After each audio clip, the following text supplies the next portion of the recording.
செய்யுங்கள். பிஸ்மில்லா என்று ஆரம்பம் செய்யுங்கள். நம் பெருமான் ரசூலுல்லாவின் பாதை செல்லுங்கள். நம் பெருமான் ரசூலுல்லாவின் பாதை செல்லுங்கள்.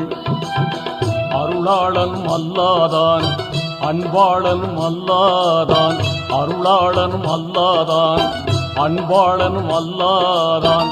திருநாமம் ஓதிடுவோமே, தீமை நீங்குமே, பொல்லா தீமை நீங்குமே.